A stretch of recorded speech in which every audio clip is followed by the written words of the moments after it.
Buenas, ¿cómo están?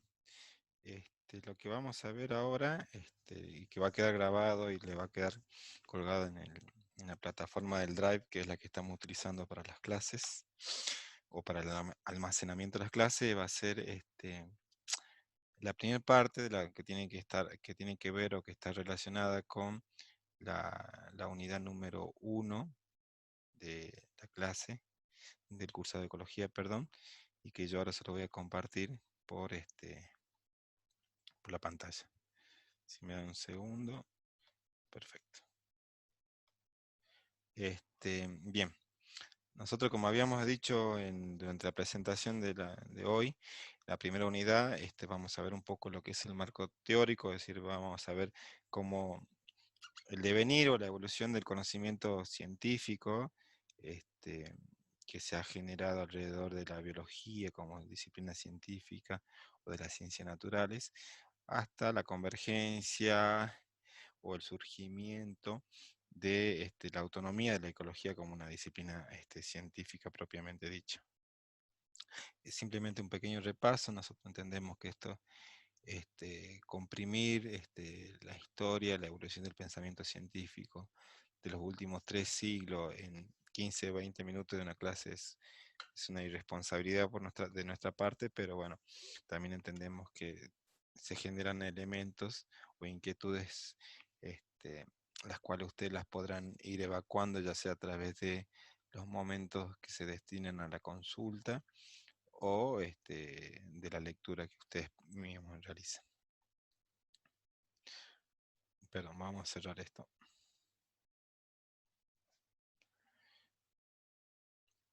Ahora sí seguimos.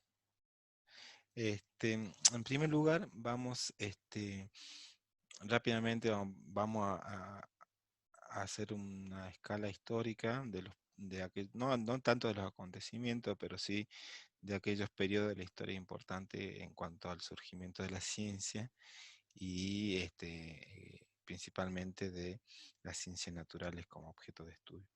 Eh, en ese sentido, bueno, por ahí siempre se menciona y va a estar presente lo que ha sido la construcción del pensamiento griego, que tanto ha influenciado a Occidente, que a partir de, bueno, esto de la metafísica griega, se pueden rescatar diversos autores o filósofos, pero siempre se hace énfasis, sobre todo principalmente en Aristóteles, como un gran generador de conocimientos y un sistematizador del mismo a partir de su gran capacidad de observación de su entorno, ¿sí? Tanto lo que se denomina como idealismo platónico o el esencialismo aristotélico es bastante interesante de leer y principalmente ver cómo ellos proponen de alguna u otra manera o postulan una cierta armonía en cuanto a los elementos que conforman la naturaleza, que independientemente del caos o de las disrupciones que se puedan generar, este, siempre tiende la naturaleza hacia el equilibrio. En ese sentido, por ejemplo, ellos postulan o se postula que, entre otras cosas, la lucha que existía o que se observaba por la existencia termina siendo benigna, y bueno, esto, ¿no? Que esa lucha justamente está programada o pensada en el encuentro, en el punto final, que siempre va a ser un punto de equilibrio, y ellos lo llaman equilibrio natural, este, por otra parte, bueno, esto también tiene que ver mucho con Platón, cómo él entiende la variabilidad, ¿sí? Este, que la variabilidad tiende a lo superficial, pero en la estructura interna los componentes terminan siendo los mismos, ¿sí? La esencia termina siendo la misma. Y por otra parte también es objeto, por ejemplo, bastante interesante en cuanto a lo que postulaba y estudiaba Aristóteles, era, por ejemplo, la aparición de especies, ¿sí? Primero que nada, bueno, esto, ¿no? Siempre estaba atado a la deidad de alguna u otra manera, o sea, hay un dios o dioses generadores de las especies que están presentes y que pueblan la tierra, y que además muchos de no había más de lo que se veía, o sea, no había un estudio de registro fósil ni nada por el estilo, sino lo que se veía es lo que siempre estuvo presente, ¿sí? En esta armonía que llaman ellos, y, y que muchos, por ejemplo, ¿no? De los individuos pequeños que no eran observados, por ejemplo, estacionalmente, una de las explicaciones que da Aristóteles en sus tratados es, bueno, que se producen a través de la generación espontánea, ¿no? Este, entre otras cosas, ¿no? O sea, seres que no están y que de repente están, es debido a la capacidad que tienen estos seres de aparecer como milagrosamente, ¿sí? Bueno, este pensamiento aristotélico que queda muy arraigado, porque bueno, además principalmente Aristóteles era un gran escritor, o sea, tenía una producción literaria, de artículos muy importante que de alguna manera sientan las bases del pensamiento occidental, ¿no?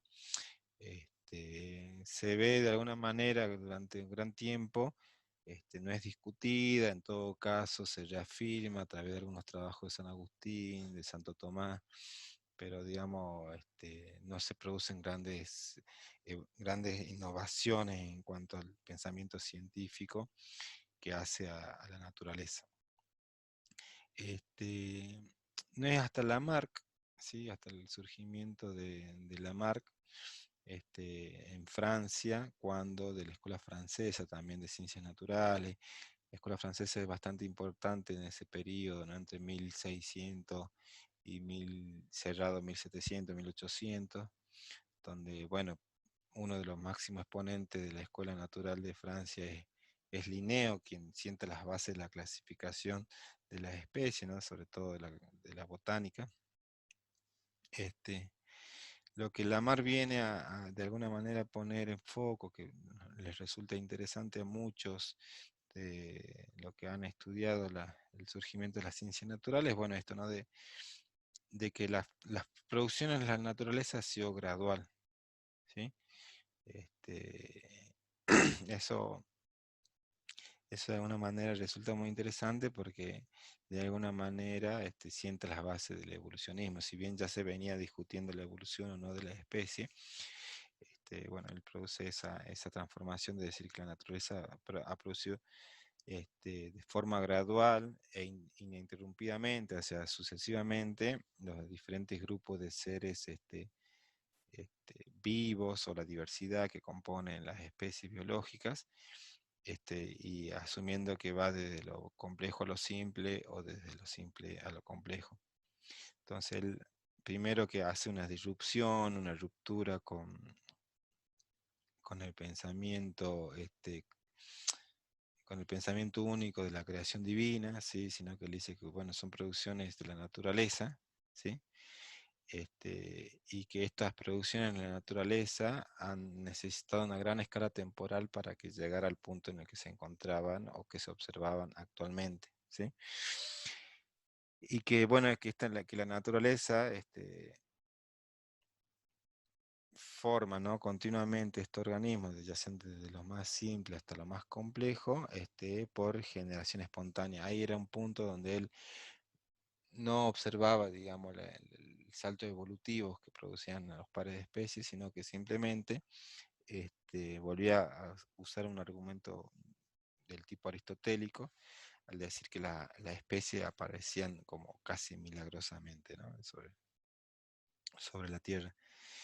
Y él decía que, bueno, una vez que estos esbozos, ya sean de animales o plantas, aparecían, que ya sea por la característica de la vida misma, ¿sí? El hecho de estar vivo, y también la influencia de las circunstancias ambientales, ahí es donde también Lamarck da un salto cualitativo en cuanto a la generación de conocimiento, porque reconoce que el ambiente influye sobre o tiene influencia sobre las especies.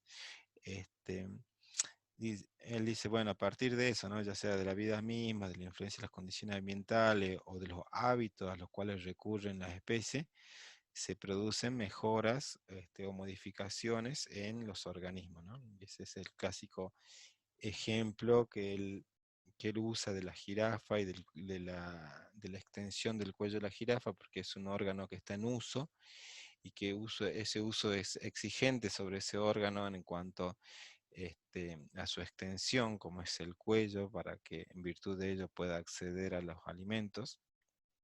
En virtud del uso y el desuso, él considera que se producen modificaciones.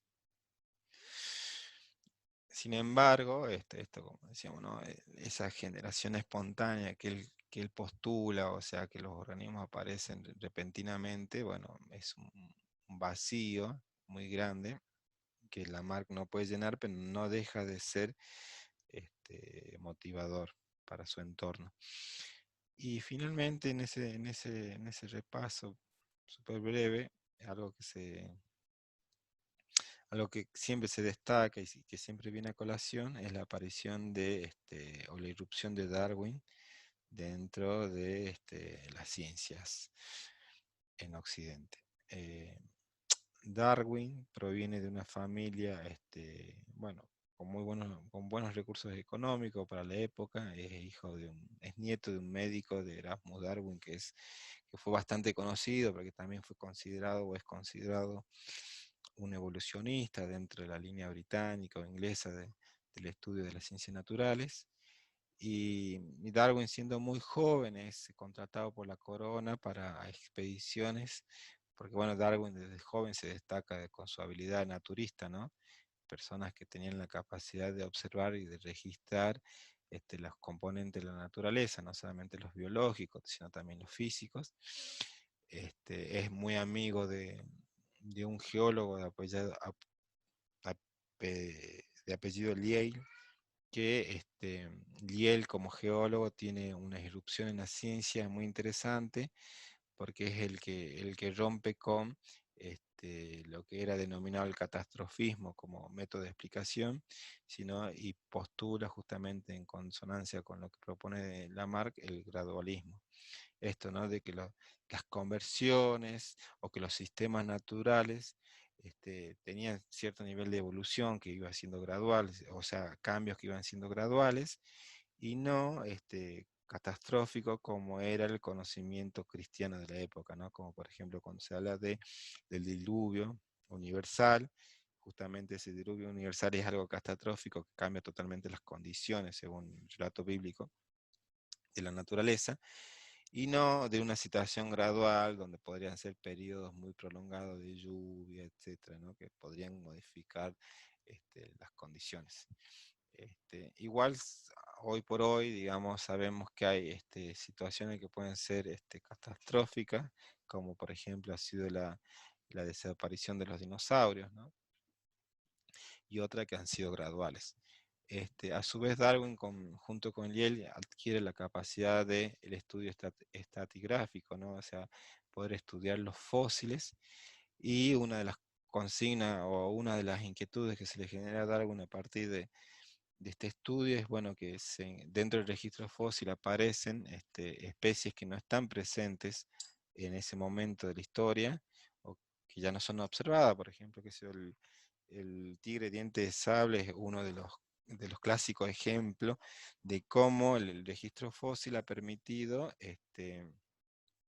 evolucionar en eso, ¿no? En el conocimiento y en entender de que hubo producciones de especies que antes estuvieron y que ya no están. Entonces por lo tanto algo ha llevado a su extinción, y por lo tanto rompe, ¿sí? Con el pensamiento aristotélico de donde la lucha es benigna, ¿no? Indudablemente hay una lucha que no es benigna y que en realidad tiende a ser perjudicial.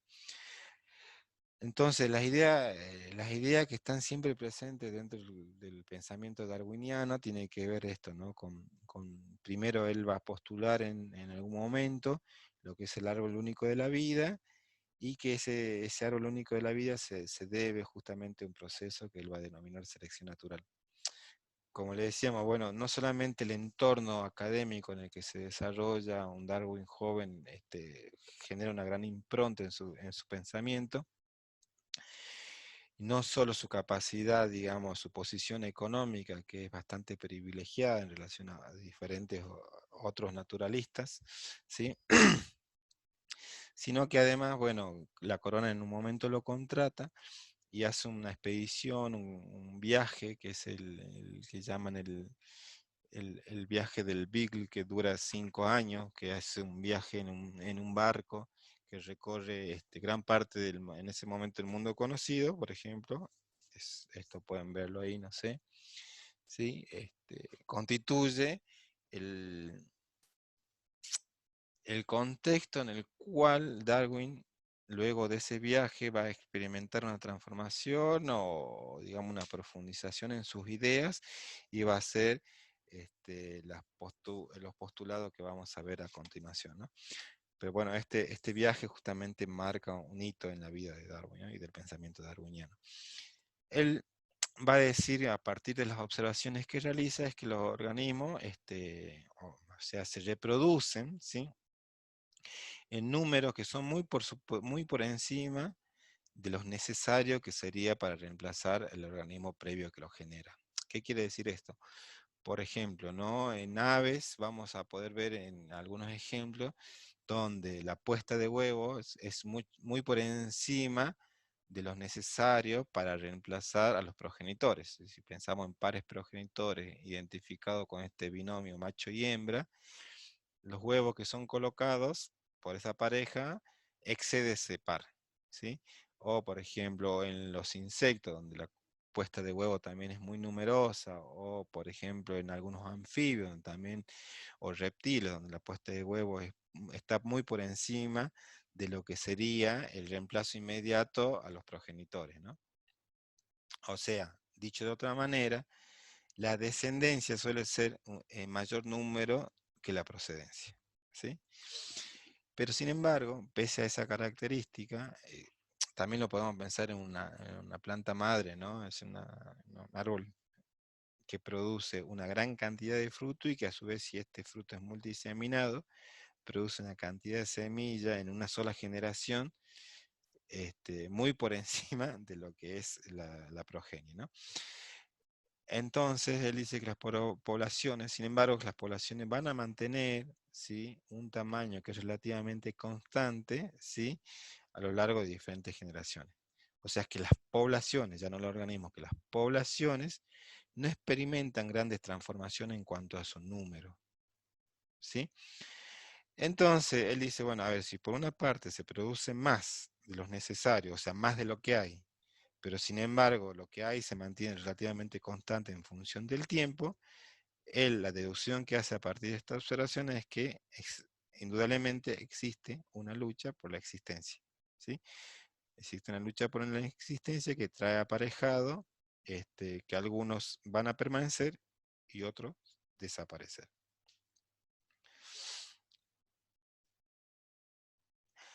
Luego, él observa dentro de las descendencias que no todas las descendencias son iguales, ¿sí? Sino al contrario, están marcados por una variabilidad, ya sea morfológica o de otro tipo, ¿sí? Recordemos que durante el periodo en que Darwin escribe o postula esto, no está desarrollada la genética tal cual la conocemos. Si hay esbozos, por supuesto, pero sería después Mendel, que si bien es contemporáneo a Darwin, sus trabajos son descubiertos posterior a Darwin, el que sienta la base de la heredabilidad, ¿no? Pero él dice, bueno, los organismos que uno ve, observa, un árbol no es lo mismo de un árbol de una misma especie, un lapacho no es igual que el otro lapacho, en cuanto a su arquitectura, ¿no? O sea, en cuanto a su fenología, en cuanto a su producción o su reproducción. Bueno, él dice, no son iguales, no hay individuos iguales, porque siempre hay algún punto en donde son variables. Entonces, a partir de esa tercera observación, concluye su segunda deducción, su segunda gran deducción. Él dice, como dijo anteriormente, dado que existe una lucha por la existencia, ¿sí?, y que además hay variabilidad que él considera que en parte es heredable, entonces él dice, bueno, debe haber variantes, ¿sí?, organismos, ¿sí?, que están mejores adaptadas que otros, y que estas adaptaciones se ven favorecidas por un proceso que él va a denominar selección natural, ¿sí? el mecanismo que opera en eso es la selección natural. ¿Sí? ¿Y qué es lo que hace la selección natural que no es un ente? ¿Sí? La selección natural, entre comillas, hace o establece la selectividad de los organismos en función de las habilidades que adquieren esos organismos para sobrevivir ante determinadas situaciones. ¿Sí? Cambios en las condiciones climáticas, cambios en las relaciones entre otras especies o con otras especies, producen modificaciones, ¿sí? Y si esas modificaciones no son interpretadas por estos organismos, o sea, no son internalizadas y no producen adaptaciones, es más probable que estos organismos desaparezcan, ya sea a través de la mortalidad o ya sea a través de la no reproducción, ¿sí? Porque como vamos a ver más adelante, es la reproducción lo que le garantiza a la especie su perpetuidad, ¿sí? Poder transmitir tus genes a la siguiente generación, como se dice. Bien, eso por una parte. Por otra parte, digo, con las bases que sienta el pensamiento darwiniano, que a su vez también tiene un contemporáneo que es Wallace, que también llega a conclusiones muy similares, sino las mismas del pensamiento darwiniano, pero que bueno, que muchas veces se lo discute que en virtud de la posición de la familia que tenía la familia Darwin en el contexto del Imperio Británico, son tomadas en cuenta las de Darwin y por ahí un poco subyacen, o no sé si siquiera subyacen, están ahí a la par, pero más olvidadas las de Wallace. Sin embargo, tanto entre Darwin y Wallace hay un diálogo, hay una aceptación de haber llegado a conclusiones muy similares desde lugares diferentes, porque Darwin, su trabajo más fuerte, el viaje del Beagle, tiene que ver con el Nuevo Mundo, que el Nuevo Mundo es América, mientras que Wallace hace toda su investigación en el archipiélago malayo, en otra parte del mundo, pero sin embargo observan patrones generales, lo que le permite justamente, a través de su gran intelecto, llegar a conclusiones muy similares. Digo, en ese periodo entre que Darwin y Wallace, pero Darwin propone o promueve lo que denomina selección natural y ese árbol único de la vida, se atraviesa un periodo donde fundamentalmente la iglesia, ¿sí? La deidad, hace fuerte crítica sobre el pensamiento darwiniano al punto tal de casi prohibirlo, ¿no? Estigmatizarlo, ¿no? Este, de hecho, hay una frase un hecho muy, se ve muy importante de la época, que hasta el día de hoy se lo recuerda como una anécdota, donde un pastor en una iglesia muy conocida de Londres, y un pastor seguramente creo que era Spencer, si no mal recuerdo, muy conocido, hace una crítica a Darwin, negando la selección natural y diciendo que era una ofensa pensar que el ser humano descendía de un mono, a lo cual, no sé si es justamente Ernest Haeckel u otro biólogo de contemporáneo de Darwin, que postula que prefería descender de los monos y no del pastor, digamos, ¿no? Que era como, decir, un mono es mucho más inteligente y con mucho más capacidad de razonamiento que lo que decía la furia de este pastor anglicano inglés. Más allá de la anécdota, bueno, ese periodo entre 1859, que se publica El origen de la especie, hasta 1900, podríamos decir, es muy turbulento, ¿sí? De muchas acusaciones cruzadas, de un fuerte rompimiento con el pensamiento eclesiástico, ¿sí? Y es allí, en esa atmósfera, donde, por ejemplo, aparece Haeckel y, entendiendo la obra darwiniana, él se tienen los primeros registros del uso del término de ecología, ¿sí? Se usa ecología tanto en Inglaterra como en Estados Unidos. Por primera vez hay algunas interpretaciones bastante interesantes, cómo fue la evolución de ese conocimiento, que este librito, La historia de la ecología de Lage, es bastante revelador, muy interesante. Yo voy a tratar de algunas hojitas poder escanearla, porque es corto. Pero bueno, tiene planteos muy interesantes como fue el surgimiento de la ecología como ciencia. Dice, bueno, entre otras cosas, menciona cómo Hegel es tal vez una de las primeras personas en tratar de definir ecología, ¿sí? Y Haeckel lo que hace, no Hegel, Haeckel, lo que hace es decir que la ecología es la investigación de todas las relaciones que involucran a los animales con su ambiente orgánico e inorgánico. Obviamente está impregnada, ¿no?, esa definición de la ecología por la formación de Haeckel, que seguramente estaba muy relacionada con el estudio de los animales. O sea, era a partir de allí que uno podía entender el resto de las cosas, ¿no? Era a partir del estudio de los animales y de su relación, que esto está bueno porque se involucra justamente en el concepto, el estudio de las relaciones, que vamos a ver que termina siendo preponderante en la disciplina ecológica, con lo que él define con su ambiente tanto orgánico, o sea, otras especies, ¿sí?, como inorgánico, que tiene que ver con las variables ambientales, el clima, la precipitación, el relieve, etc. Pero ¿qué es la ecología? Bueno, eso, ¿no? O sea, Haeckel introduce ese término, ¿sí?, y lo define por primera vez. Y a partir de esa definición, uno va a poder encontrar en este libro que le señalaba recién, diferentes intercambios en relación al concepto y cómo este concepto fue evolucionando en función del tiempo, ¿sí? Nosotros ahí en la Firmina tenemos nada, o sea, una breve o una pequeña síntesis de lo que fue, ¿sí?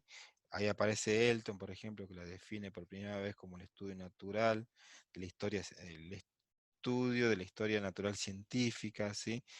Que todas estas definiciones previas son consideradas definiciones muy amplias, ¿sí?, ya que comprenden a la biología en general y en realidad lo que se le critica es que no sienta en las bases de lo que va a ser específicamente o lo que hace específicamente el estudio de la ecología. No sé si me explico, ¿sí?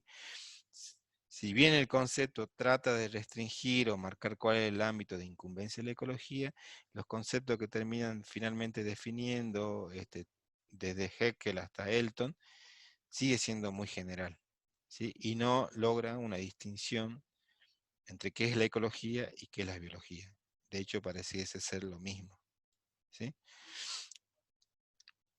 Ya entrada la segunda mitad del siglo pasado es cuando, a partir de la aparición de diversos trabajos de carácter ecológico, ¿sí?, que son muy contundentes, muy interesantes y que aportan un gran caudal de conocimiento, se empieza a dar una definición más objetiva en cuanto a lo que hace la ecología, ¿no? Está la definición de Andreauta, por ejemplo, entre otros, que también una de las características que menciona o que involucra Andreauta en su definición de la ecología es que, bueno, lo caracteriza como un estudio científico que aborda la distribución y abundancia del organismo, ¿sí? Eje central en el estudio de la ecología. Cuando Andreauta dice, bueno, este es el estudio científico que hace a la distribución y abundancia del organismo, se produce, digamos, de alguna manera, un hito, ¿sí?, en cuanto a la delimitación de los estudios del tipo ecológico. Luego nosotros que tenemos la definición que por excelencia se toma en ecología, ¿sí?, es la que proporciona Krebs, ¿sí?, que también tiene una vasta producción ecológica en sus trabajos, en sus diversos trabajos, y bueno, él, por ejemplo, es uno de los libros de cabecera que ustedes usan en ecología, si bien son trabajos bastante viejos, ¿sí? Estas son ediciones de 1980, con trabajos muy anteriores a la fecha de publicación, pero bueno, lo que propone Krebs en ese sentido es caracterizar o distinguir la ecología no solamente como el estudio científico, sino que es un estudio científico enfocado en las interacciones que se producen y que de alguna manera estas interacciones son las que van a regular o determinar la distribución y abundancia de los organismos. Este, si bien él no menciona lo que previamente mencionase Hecke, lo que mencionase Elton, o que también Andrea autoincorporarse, pero más sobre todo lo de Haeckel, ¿no? Cuando dice el del ambiente orgánico e inorgánico, cuando Krebs usa el estudio de las interacciones que regulan o que determinan, esas interacciones estarían involucrando no solamente a las relaciones entre especies biológicas, sino las relaciones de estas con el entorno, ¿no? Con el ambiente físico. Entonces esa definición de Krebs es considerada, digamos, hasta la fecha de hoy como la definición que nos permite comprender de qué va la ecología. Y bueno, trabajar sobre la abundancia y la distribución de los organismos, bueno, parten o nos permite también responder diferentes preguntas que son bastante sencillas, pero no muchas veces fáciles de responder, como por ejemplo, ¿no? ¿Por qué determinadas especies están presentes en algunos sitios y no en otros? ¿Sí?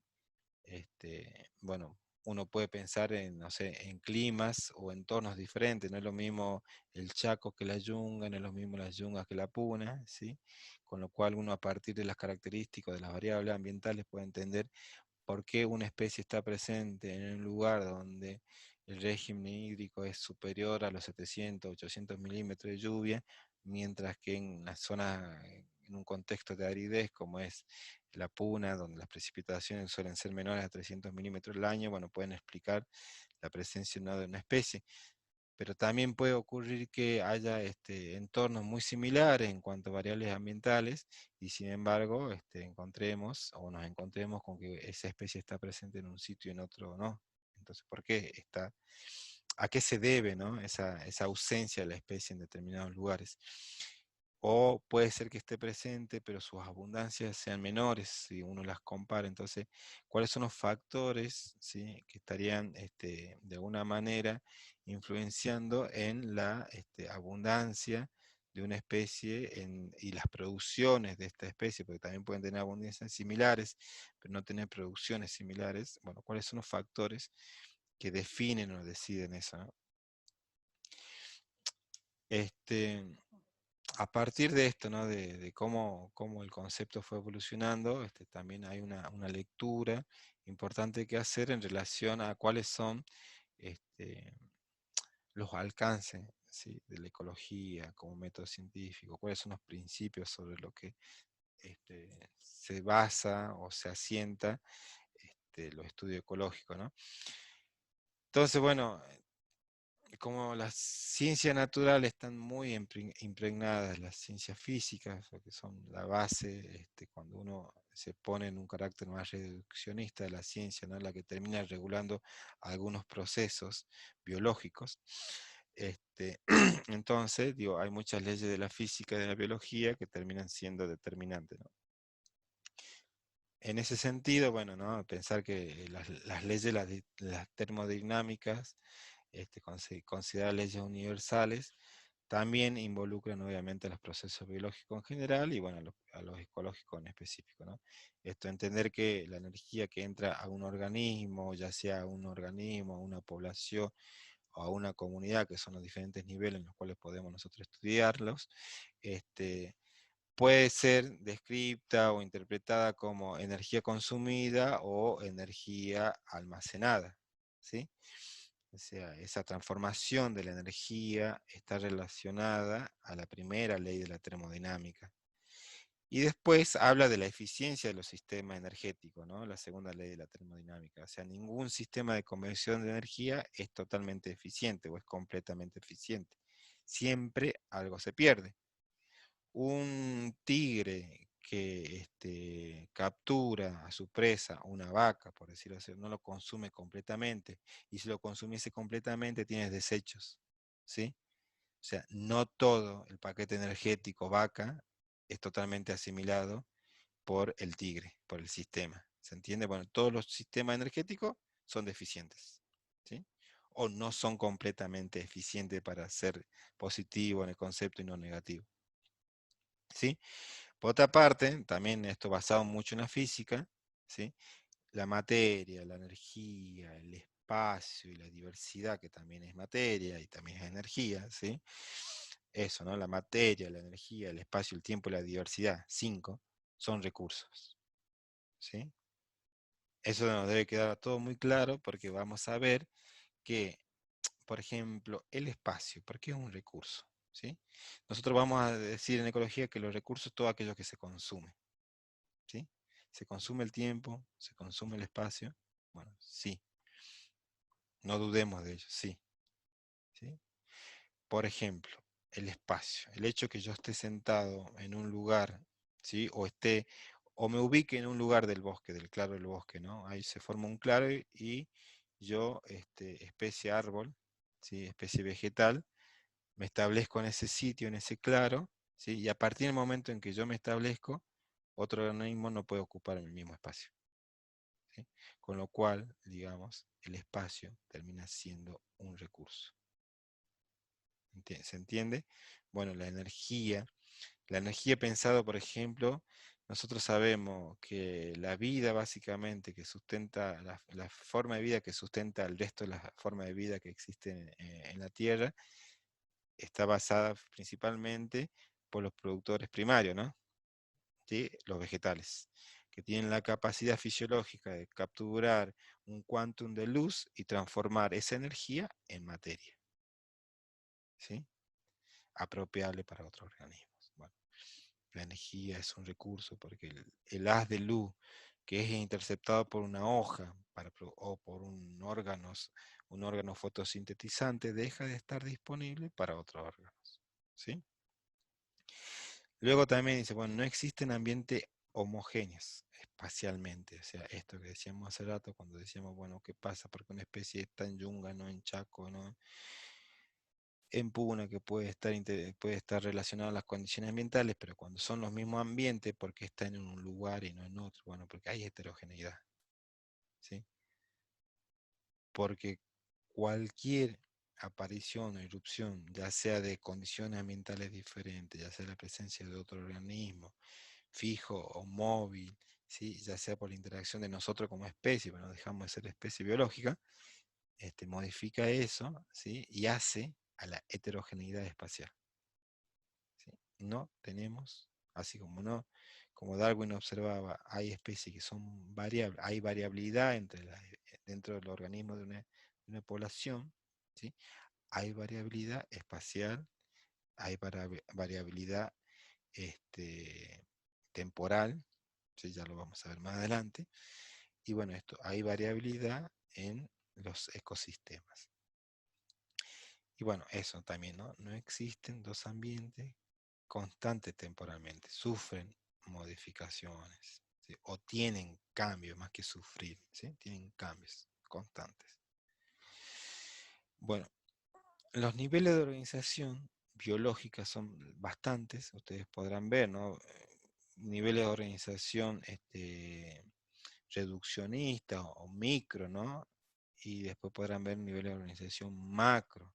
Dentro de los micro podrán ver las moléculas, tienen su propio sistema de organización y su propia fuente de estudio. La química biológica que ustedes tienen durante el curso de esta carrera es una forma de entender el comportamiento molecular o el comportamiento celular, ¿sí? Química biológica, orgánica, estamos hablando. El sistema de órganos también es un nivel de integración que nos permite caracterizar, ¿sí? Las funciones, los órganos, por ejemplo, ¿no? Sin embargo, nosotros en ecología vamos a hacer énfasis en 3 niveles de organización biológica, ¿no? Que tienen que ver con los organismos, poblaciones y comunidad.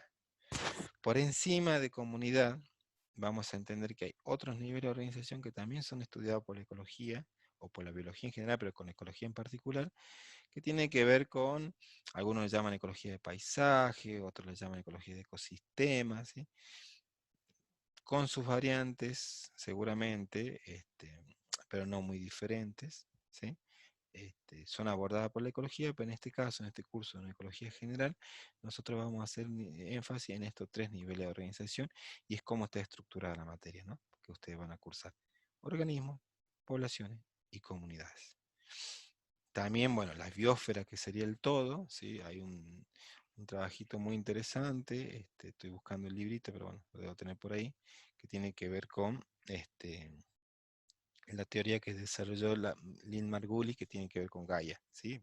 Biosfera, Gaia, es bastante lindo de leer, no necesaria para ahora, pero bastante lindo de leer. Miren este. Este es Lynn Margulis, no sé si logran ver ahí, es una de las científicas, bueno, que termina promoviendo la teoría de Gaia.